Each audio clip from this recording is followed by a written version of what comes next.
companheiros que estão aqui, companheiras e companheiros que estão aqui, que estão aqui no telepresencialmente, e aqueles que estão lá presentes, lá no Sindimetal de São Caetano, né? E aproveito aqui para parabenizar o presidente Miguel Torres e toda a diretoria do CNTM por esse encontro e pelo olhar da diversidade, sobretudo sobre o ângulo da mulher, nesse Dia Internacionalmente dedicado a nós mulheres.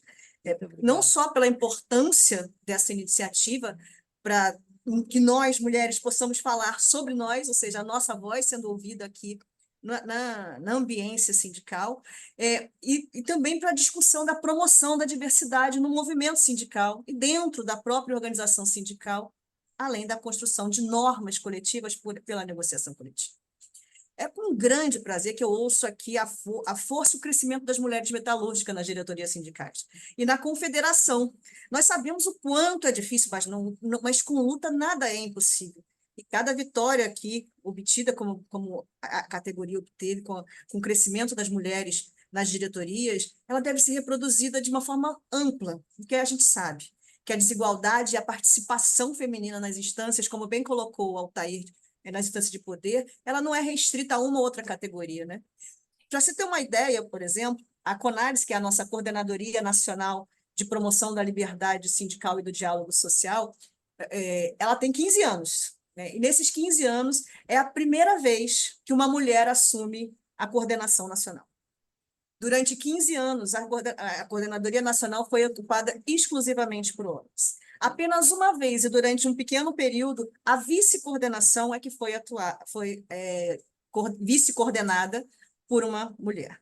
Então, veja que essas instâncias de poder, ainda com uma instituição como o Ministério Público, que, além de lutar, né, pela democracia, pelos direitos, pela igualdade, acaba também refém, né, dessa prática das mulheres não conseguirem ter uma participação nessas instâncias de poder. E nesse ano, que é, né, no ano passado, que começou a gestão feminina, que a gente diz da CONARES, porque nós somos a coordenadora e a vice-coordenadora, né, somos duas mulheres de uma vez, e temos uma diversidade, porque eu sou uma mulher parda, né, não se engane com meus cabelos escovados lisos aqui, eu sou uma mulher parda, enquanto a minha vice é uma mulher branca. Então, conseguimos, né, ter essa diversidade. E nós temos projetos estratégicos que pautam a atuação de uma forma unitária, vamos assim dizer, né, para tentar manter uma unidade no Ministério Público, né? E as nossas gerentes, né, nós temos duas gerentes que também são mulheres, né, as gerentes dos nossos projetos estratégicos. Um deles, inclusive, é o sindicalismo e diversidade, que é um dos tópicos que eu vim trazer aqui para vocês. E a gente sabe, né, que que essa luta, essa conquista de hoje, as mulheres começarem a ocupar, ela é uma luta de muito tempo. E o sindicato, ele teve um papel importante nisso. Porque, durante muito tempo, o sindicato ele sempre serviu de alavanca para a transformação da sociedade. Porque ele sempre teve um grande papel nesses movimentos de resistência. Uma vez que os esforços da militância, eles são os espaços, né, de militância, eles são preciosos lugares de formação e organização dessa vontade coletiva. E, embora no caso dos sindicatos, esse viés, na verdade, sempre tivesse mais voltado, mais ligado a uma dimensão econômica e não cultural ou material. Mas nós vivemos hoje no que a gente chama de uma modernidade líquida, né? E essa modernidade líquida, ela preza pelo imediatismo e pelo descarte, principalmente dos nossos jovens e das nossas jovens. E ela tem, essa modernidade tem essa marca registrada. E então, com isso, a gente, quando pensa em sindicato, a gente não pode mais pensar no sindicato, na função de classe, né, baseado na classe, como se fosse a classe uma categoria estática. Porque, na verdade, a sua formação ela é histórica e relacional, e que decorreu ao longo do tempo, né? Isso significa dizer que não se pode pensar em classe apenas uma dimensão econômica. Tá? Nós temos que levar em consideração os conceitos de raça, gênero, identidade, enfim, todos os aspectos da diversidade de um povo que estão intrinsecamente ligados, relacionados à própria classe social e que configuram essa relação social, né? E com isso fazer uma reformulação que inclui os modos específicos de viver, os preconceitos arraigados e os modos de se relacionar na comunidade. Por outro lado, voltar o olhar para a diversidade, como vem acontecendo nos últimos anos no movimento sindical, ele vai além do no domínio da fala sobre os assuntos que exigem a participação plena do sujeito, que fala pela cor, que fala pelo gênero, que fala pelo credo, pela idade ou pela condição físico-social.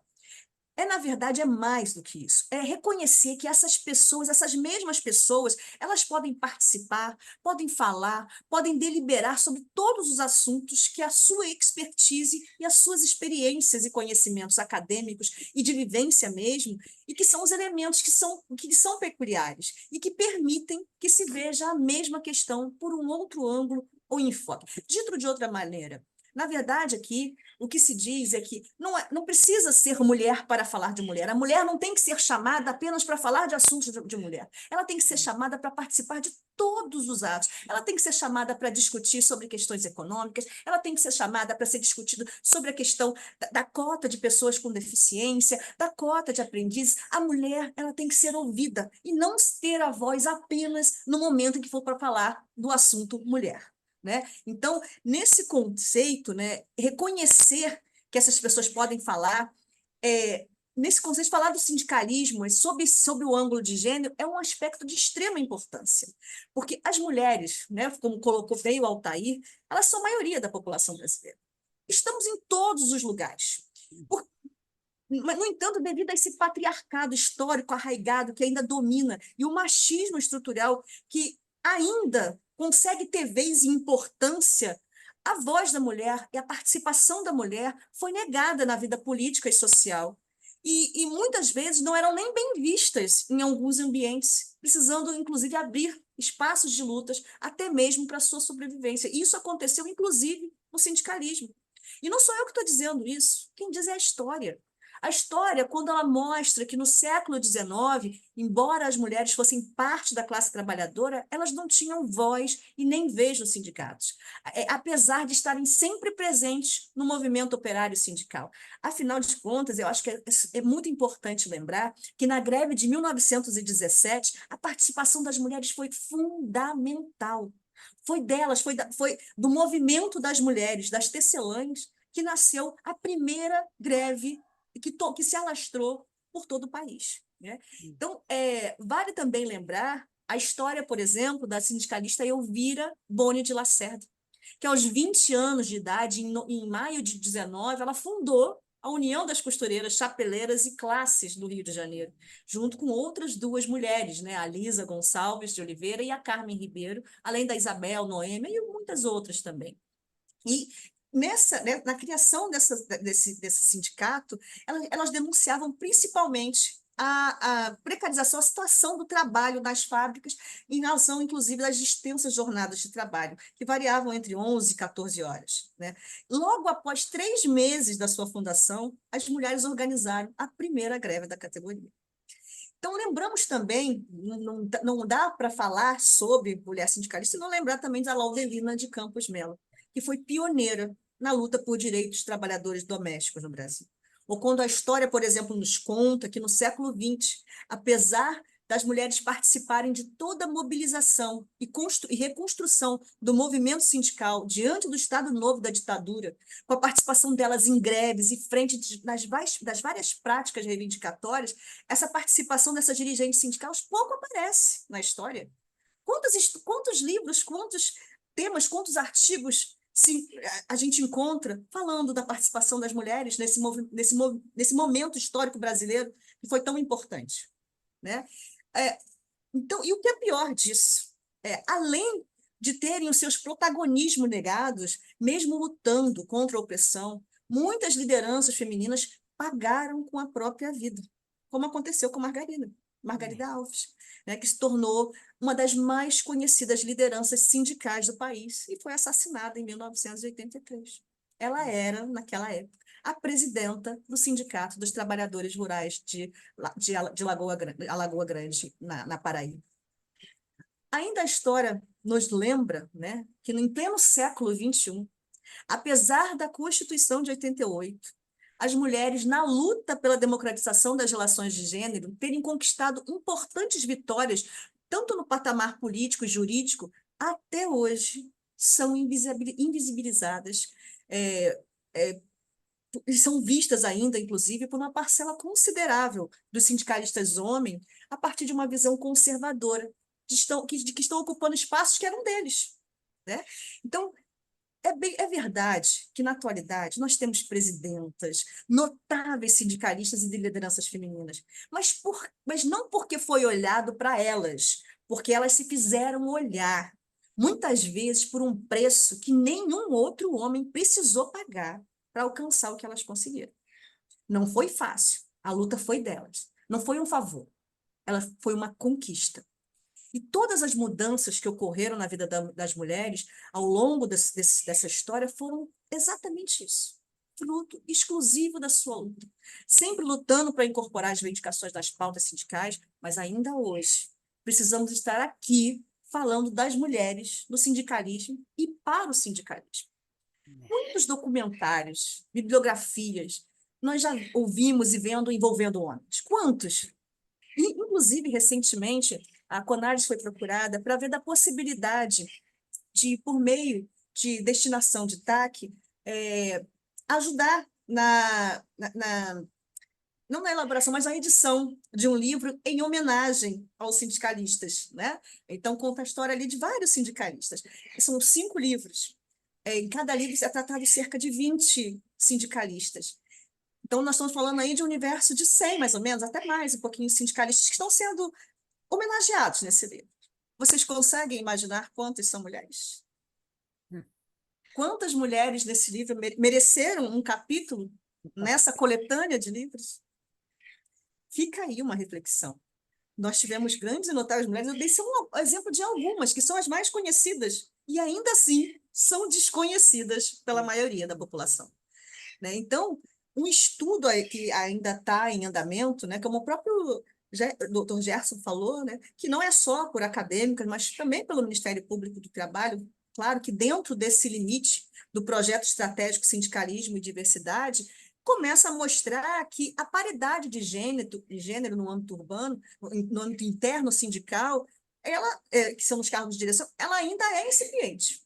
Apesar aqui de nós termos, em termos da metalurgia, esse avanço feminino, ainda é incipiente na maior parte. Os próprios dados trazidos pelo Altair mostram isso, né, logo lá no início desses dados. É verdade que nosso Brasil é grande. Nós temos muitas presidentas e muitas dirigentes em cargos de direção espalhados por aí. Ah, mas sim, nós temos Margaridas, nós temos todas, temos Júlias, temos todas aquelas sindicalistas do passado, elas estão presentes aqui também. Mas o espaço que muitas vezes é conquistado por elas está voltado mais às áreas de cuidado, né? Que são aquelas áreas ligadas à enfermagem, à professora, são as áreas de cuidado. E não na amplitude do conhecimento de todas as áreas que elas ocupam. Então, vejam a grandiosidade do que é, dentro de um ambiente de maioria masculina, como é esse aqui da metalurgia, ter não apenas 201 mulheres metalúrgicas, né, mas com uma grande participação na diretoria. Se isso ocorresse em todos os outros sindicatos, vocês conseguem imaginar o redesenho que hoje nós teríamos na situação social dos trabalhadores e das trabalhadoras brasileiras? Então, essas práticas, elas precisam ser replicadas. As boas práticas, as conquistas, elas precisam ser replicadas para mostrar, como bem colocou aqui uma colega, que o lugar de mulher é onde ela quiser. E não é só no momento em que os filhos delas estão mais velhos. A vice-coordenadora da Conalis, ela é uma lactante. E pela primeira vez, numa reunião nacional, foi uma vice-coordenadora, ela presidiu durante um tempo a reunião com seu bebê no colo e amamentando. É o momento. Isso é algo inovador. Foi a primeira vez que isso aconteceu no âmbito do Ministério Público. Nós temos, na nossa Procuradoria-Geral do Trabalho, e a doutora Maria Aparecida pode falar sobre isso depois, se for o caso, nós temos lá dentro da Procuradoria uma estrutura montada, né, para que servidores e os procuradores possam amamentar os seus filhos. Então, e mais pouco é usada, porque justamente pela impossibilidade, muitas vezes, a dificuldade que a mulher tem de ir trabalhar para levar o seu filho, né?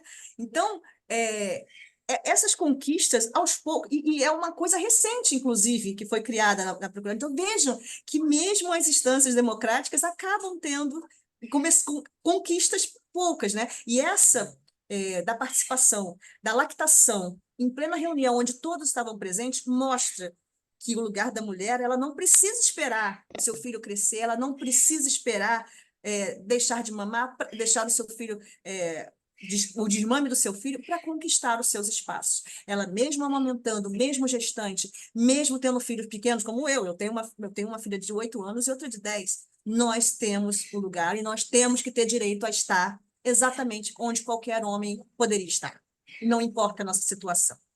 Então, e isso não é um favor que estão nos fazendo, não é um favor.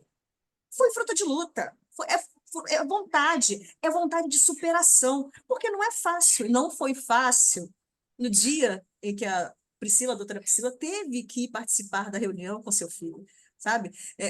Ela precisou se superar para poder sozinha lidar com aquilo, porque sem o companheiro ao lado para ajudar no momento de troca de fralda, no momento. E todos nós lá tivemos que ajudar também enquanto ela estava coordenando os trabalhos, né?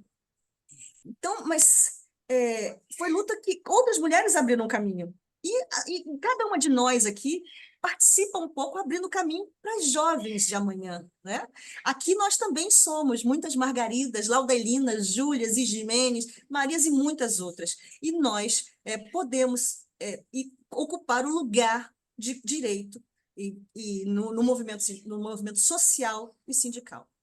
Para além da participação das mulheres no movimento sindical, não podemos deixar também de falar da construção, conquista e proteção de direitos das mulheres, inclusive nas normas coletivas, né, por meio da negociação coletiva, sobretudo envolvendo o combate à discriminação e o assédio.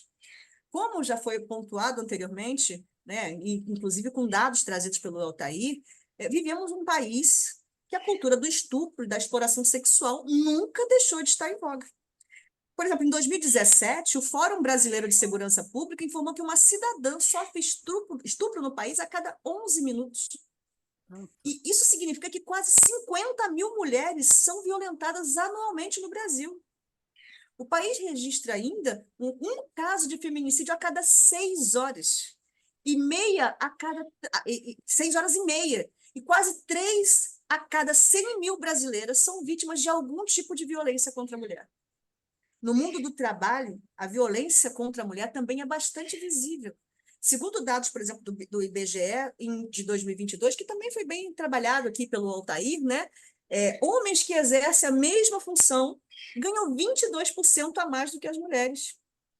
Nos últimos anos, o Brasil até conseguiu subir um pouco no ranking da igualdade de gênero, mas ainda é um dos países mais desiguais da América Latina, segundo o Fórum Econômico Internacional. E uma outra pesquisa da LinkedIn e da Consultoria de Inovação Social, que ouviu 414 profissionais em todo o país, de forma online, quase metade delas, ou seja, 47%, sofreu algum tipo de assédio sexual no trabalho. E 15% delas tiveram de pedir demissão por esse motivo. Um outro dado também da pesquisa que merece ser registrado aqui é que apenas 5% das mulheres recorrem ao departamento de RH das empresas para reportar o caso. E mesmo ao próprio sindicato. E o baixo índice de queixas está associado ao senso de impunidade, da ineficiência de políticas internas e ao medo, além do sentimento de culpa pelo assédio que foi sofrido. E também dados alarmantes da organização não governamental Transgender Europe, que é uma rede europeia de organização que apoia os direitos da população transgênero, elas apontam que o Brasil é o país que mais mata transexuais e travestis no mundo. Também dados do Tribunal Superior do Trabalho, numa análise feita de 2015 a janeiro de 2021, mostra que aproximadamente 26 mil pessoas ingressaram com ações na justiça por conta de assédio sexual no ambiente de trabalho. A média foi de 204 processos abertos por mês, só em 2020, e representou quase 7 ações por dia sobre esse tema. O assédio sexual não é o único tipo de assédio que pode ser praticado no meio ambiente de trabalho. Entre 2015 e 2019, por exemplo, o Ministério Público do Trabalho registrou cerca de 35 mil acusações de assédio moral, sendo a maioria contra quem? Contra as mulheres. Após a reforma trabalhista, o número de denúncias envolvendo assédio até caiu, ainda mais diante da pandemia, que acabou fazendo o meio ambiente de trabalho se deslocar daquele local físico, né, para a própria residência. Mas isso não significa, infelizmente, que o assédio moral tenha diminuído. O que tem, na verdade, o que a gente percebe é uma subnotificação que pode ser explorada, inclusive, pelo temor do desemprego.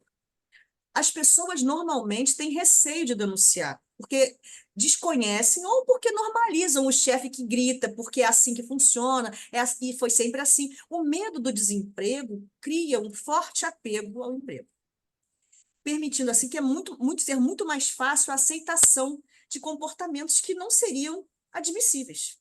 E aqui a gente dá para fazer um triste paralelo, né? Quem tem fome quer comida. Não importa se ela venha das mãos daquele que trata ela como lixo. Então, como dizia minha avó, minha falecida avó, com base num antigo ditado popular que diz que a necessidade faz a pessoa, a gente tem que acrescentar aqui que a vulnerabilidade molda o comportamento, né? Então, em um cenário de retração e de desemprego histórico, naturalmente existe o receio de alguém se ver sem aquela vaga e acabar se colocando em uma situação de sofrimento. E, nesse ponto, o sindicato tem um papel de extrema importância, tanto em relação à questão do compliance, né, junto às empresas, como na própria criação, fortalecimento de ouvidorias, e principalmente em campanhas de conscientização, porque muitas vezes a própria pessoa que tem aquela vivência, ela não sabe, ela não reconhece pelo nome do que é. Então, ela precisa ser mostrada, ser ensinada, ter a capacitação para reconhecer quando o mal é feito. Porque quando a gente não reconhece o tratamento como algo sendo nocivo, como algo sendo ilícito, a chance desse comportamento nocivo se reproduzir é muito grande. Então, os sindicatos, as confederações, as federações, as centrais, ela tem grande importância para a reprodução de boas práticas em termos de compliance e ouvidoria, e mesmo da criação de secretarias ou de comissões que tratam e debatam esse direito para que melhor possam ser objeto de negociação coletiva, né? Quando nós estamos falando ainda em home office, há muito mais possibilidades de configuração do assédio. Então, é preciso que nas negociações coletivas, principalmente nas categorias que ainda têm a questão do home office, né? Eu não sei se dentro da metalurgia ainda tem alguns setores que continuam nesse trabalho híbrido, mas é importante que nesse trabalho o sindicato ele tenha um olhar mais cauteloso para tentar coibir o desvio de conduta moral, né? Que pode ser exemplificado pelo chefe que envia constantemente mensagem grosseira ou com cobrança de demanda do trabalho, enquanto a prática sexual acontece com aquele negócio de compartilhamento de texto, nudes, que são fotos de partes íntimas indesejadas. Então, tanto a capacitação, o treinamento da dirigente que fica naquele local para explicar a situação, treinar as mulheres naquele local presentes, é importante, como na questão da negociação coletiva, ser colocado elementos que consigam coibir ou, no mínimo, minimizar ou trazer para si a responsabilidade para a atuação, para poder incentivar as mulheres que forem vítimas desse tipo de violência, que elas falem com alguém, que elas se sintam seguras para denunciar e para terem certeza de uma atuação eficaz e forte do sindicato em relação a esse tema. Vale também aqui registrar, como eu já antecipei no início da fala, que há não muito mais de poucas décadas, o estupro e o espancamento de mulheres eram fenômenos tratados na esfera privada, né? Não eram nomeados como violência. Então, isso reforça mais a necessidade de treinamento e de capacitação. Então, a própria criação das delegacias de mulheres, da criminalização dos atos de violência contra a mulher, elas já sinalizam por um novo sentido do que se considera violência, o que reflete também um estatuto de uma condição feminina, que aponta também para maior igualdade entre os sexos, na medida em que a mulher se constitui enquanto portadora de direitos, né? Aí é aquele apanhado que o Altair fez sobre as conquistas, né, em várias esferas. E ainda esse mesmo deslocamento de sentido em relação do que se assume como pertinente à esfera pública e privada, que permite, inclusive, reconhecer crianças e adolescentes como como sujeitos de direito, e em defesa dos quais se pode questionar legalmente, inclusive, o arbítrio familiar. E aí entra aquilo que já foi antecipado aqui, se eu não me engano, acho que foi pela Mônica, sobre a questão da violência doméstica e a importância do sindicato e da cobrança das empresas em relação à proteção da mulher vítima de violência, né?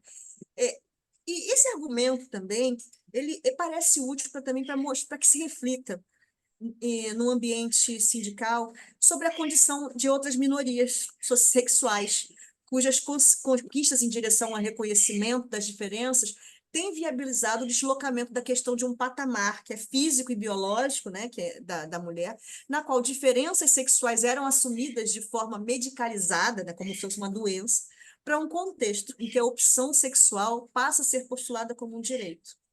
Essas mudanças de apreensão da noção de violência, elas sinalizam também algo novo. Isso não significa, porém, que as formas de preconceito e as manifestações de violência, que por vezes se expressam, tenham desaparecido ou vão desaparecer de noite para o dia. Nós estamos falando de algo que é cultural. Ainda bem, graças a Deus que é cultural, porque o que é cultural a gente consegue mudar, né?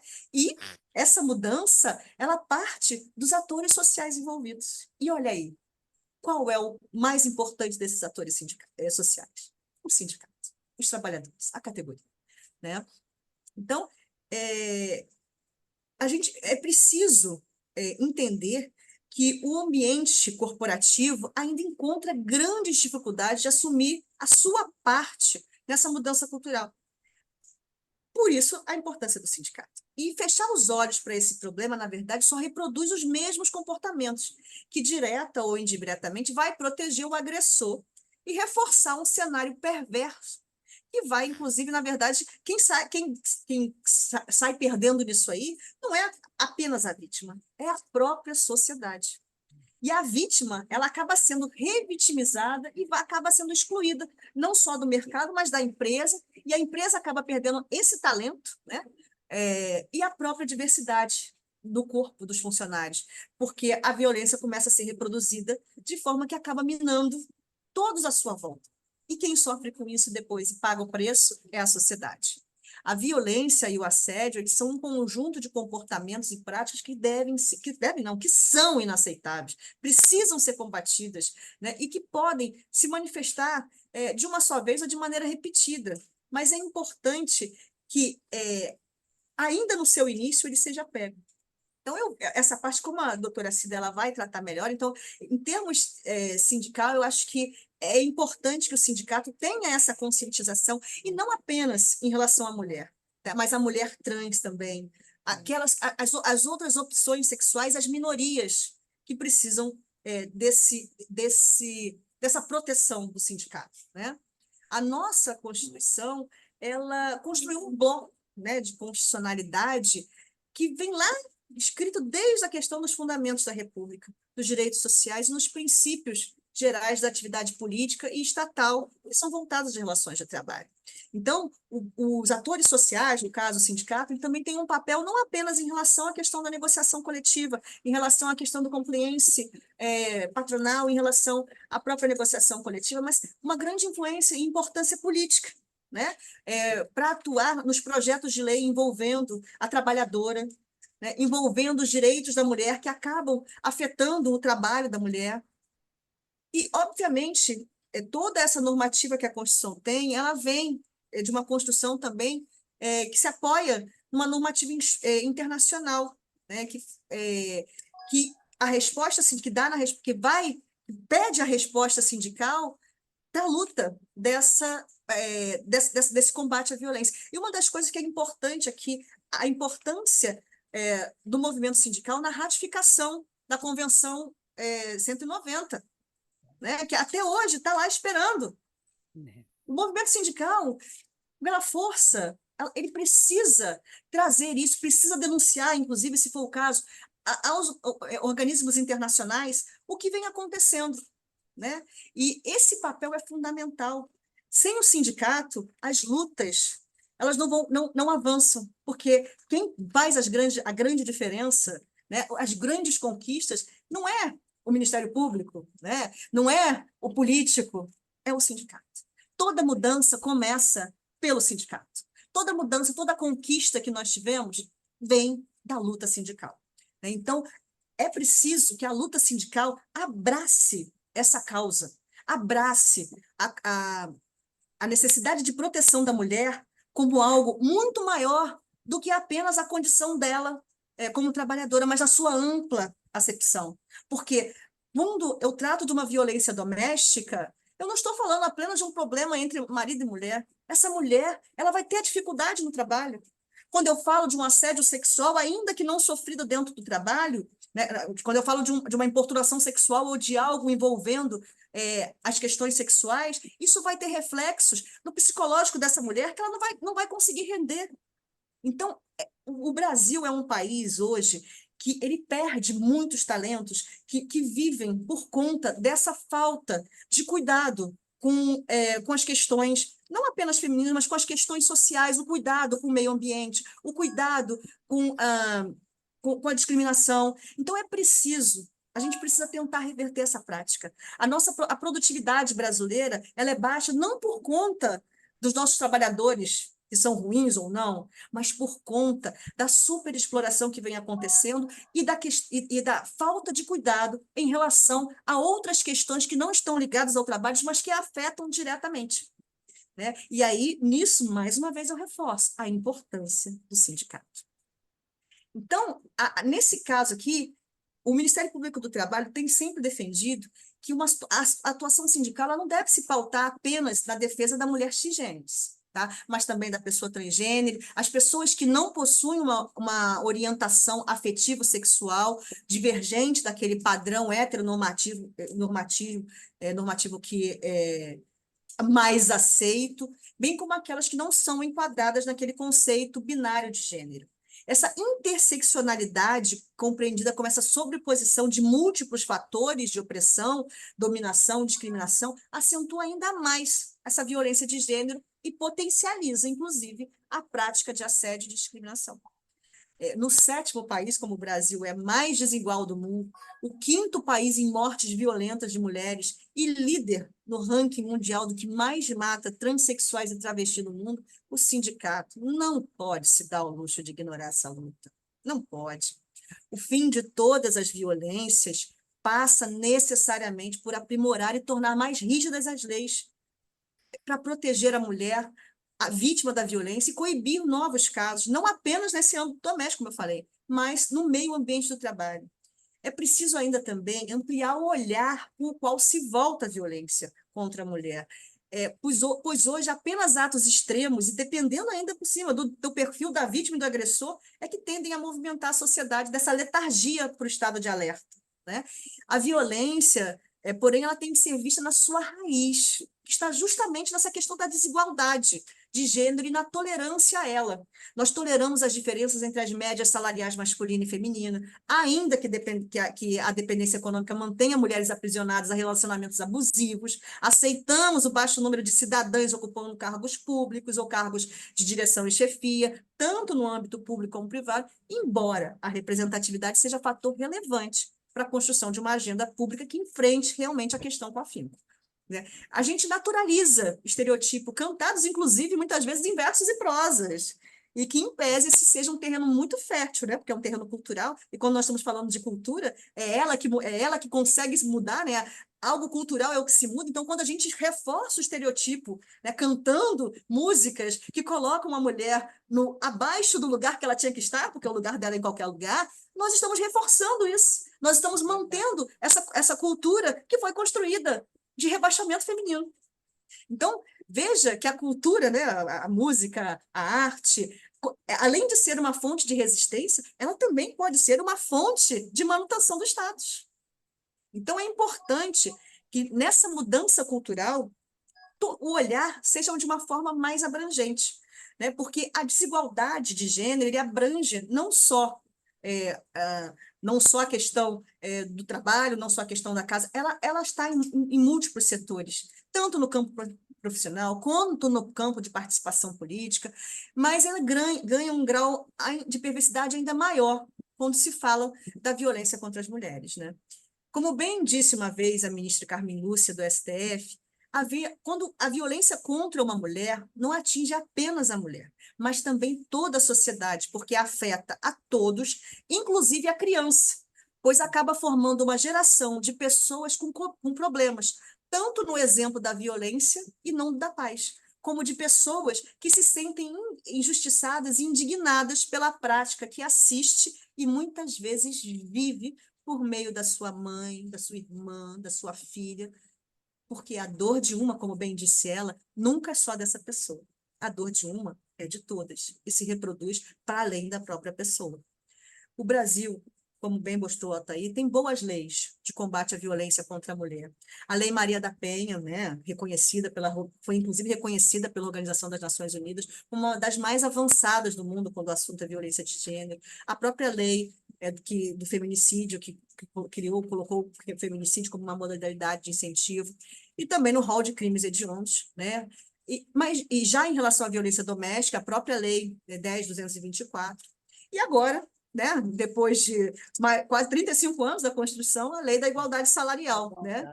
E a novidade dessa lei é que ela criou um mecanismo para que a desigualdade seja verificada, punida e corrigida, contribuindo assim para que a garantia dos direitos das trabalhadoras. E o interessante dessa lei é que ela prevê que a cada 6 meses as empresas devem enviar ao Ministério do Trabalho uma declaração de transparência com dados salariais. Mas acredite se quiser, cada vez um número maior de empresas vem entrando no judiciário para se ver livre dessa obrigação. E o pior, vem conseguindo, com base na lei de dados. E o sindicato? Como fica nisso? O sindicato ele já tem participado, né? Foi criado uma comissão pelo Ministério, se não me engano, da Mulher, e que tem a participação do sindicato dos sindicatos, das centrais, para aplicação, para implementação da lei. Mas é preciso que a participação sindical não se resuma apenas nessa questão lá de discussão, de debate da política salarial, da implementação da lei de igualdade salarial. É preciso, inclusive, nessas práticas aqui, em que a empresa vem tentando se retirar, sair, né, não ter que entregar os dados, é preciso que o sindicato atue. É preciso que o sindicato atue. Se o Estado não poderia cobrar da empresa, por conta da lei de proteção de dados, esses elementos, o sindicato não só pode, como deve. Se teve óbice da empresa, se conquistou uma liminar para não oferecer para o governo, o sindicato, como protetor da categoria, consegue, deve conseguir, deve lutar para que esses dados consigam, se não por meio de entrega direta, por meio da entrega para o sindicato. Porque o sindicato tem esse direito, não só direito, o sindicato tem esse dever, porque a coleta desses dados é de suma importância para que se possa ter um retrato fiel do que vem acontecendo. Nós podemos trazer exatamente ao poder-dever de fiscalização do sindicato. Então, nós não podemos deixar que, por conta de uma lei de dados, né, que supostamente pode ser imposta ao Estado, possa ser imposta também ao sindicato. Então, se a empresa não fornece ao Ministério do Trabalho, o sindicato deve lutar para obter esses dados, né? Então, cabe, assim, na verdade, ao sindicato esse papel em relação às mulheres de voltar lá àquela sua origem, a origem do sindicato revolucionário, né, emancipatório e contra-hegemônico, que atentando para essas reivindicações democráticas como um todo, pensando na trabalhadora não apenas em termos do trabalho, mas como uma cidadã que vai além do trabalho. Isso porque todos os seres humanos são diferentes, mas com igual valor. E, por isso, devem ter direitos e oportunidades exatamente iguais, o que obriga o mercado também de trabalho a ser aberto e inclusivo. E, por via de consequência, o mesmo caminho deve ser trilhado pelo movimento sindical, que deve ser uma comunidade inclusiva e redistributiva, com espaço para a diversidade que proporcione acesso igual aos recursos sociais fundamentais. A inclusão, portanto, ele deve ser um dos focos centrais da atuação sindical, independentemente do status contratual, tá? Seguindo eixos que são previstos na própria Convenção 190, né? Que é aquele da prevenção e proteção, com a criação de planos protetivos e canais de denúncia, o da aplicação e reparação, apontando uma reação imediata para que as vítimas se sintam seguras em denunciar, e a orientação e formação, especialmente com informação, né, para a trabalhadora, porque é preciso saber o que é de que forma ocorre a violência, especialmente com exemplos concretos, com debates, esclarecimentos exaustivos, e que algumas coisas são tão arraigadas culturalmente que muitas vezes sequer se percebe que se trata de violência. Então, nesse contexto, um dos projetos estratégicos do Ministério Público, que é o Sindicalismo e Diversidade, como eu falei no início, nós estamos fazendo todo um trabalho junto com as entidades sindicais locais e as centrais, nessa questão da conscientização. Para entender, por exemplo, o porquê determinada norma coletiva não inclui, por exemplo, as mulheres trans, ou não trazem uma proteção especial para a mulher negra, porque é uma intersecção, como bem mostrou os dados lá do Altair, que ainda é problemática, que ainda, quer dizer, ainda que a gente tenha conquista, que as mulheres estejam conquistando, as mulheres negras ainda estão perdendo. As mulheres negras ainda são as maiores vítimas. Então, é preciso entender por quê que o sindicato, numa negociação coletiva, não coloca isso em jogo. Não coloca como proteção, não coloca como meio uma ação afirmativa da empresa para que faça um trabalho de inclusão das mulheres negras, das mulheres trans. Então, é preciso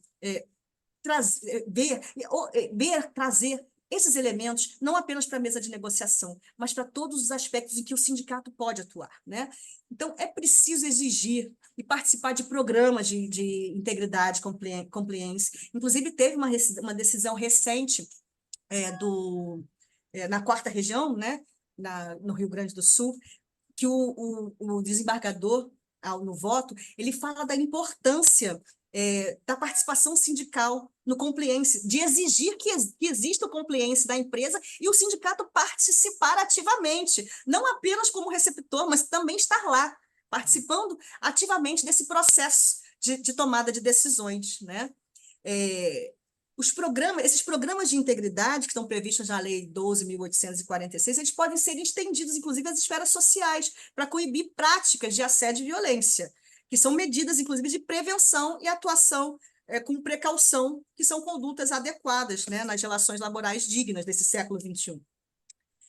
Na verdade, a atuação sindical nesse ponto, nesse aspecto, ele é uma oportunidade histórica, porque ele permite que o sindicato busque definir o mundo do trabalho com dignidade e respeito, pois não há democracia que se sustente quando mais da metade da população é alijada da sua dignidade, ainda mais quando é essa parcela da população que carrega o futuro da nação, né? Trabalhar pelo feminismo, no sindicalismo, é reconhecer que não falamos sobre uma questão pequena, porque afeta o todo. E isso faz parte do entendimento de lutar por liberdade e justiça para todos e todas. O que significa dizer que, mais do que ser contra o machismo, contra o patriarcado e ser antirracista, é incluir todas as mulheres das diversas esferas de poder e decisão, para tratar dos mais diversos assuntos. Que sejamos todos feministas, disse a Chimamanda, né? Isso vale para o movimento sindical. Só teremos um sindicalismo representativo, um movimento sindical representativo em toda a expressão que essa palavra significa, capaz de contribuir para uma sociedade que é realmente igualitária.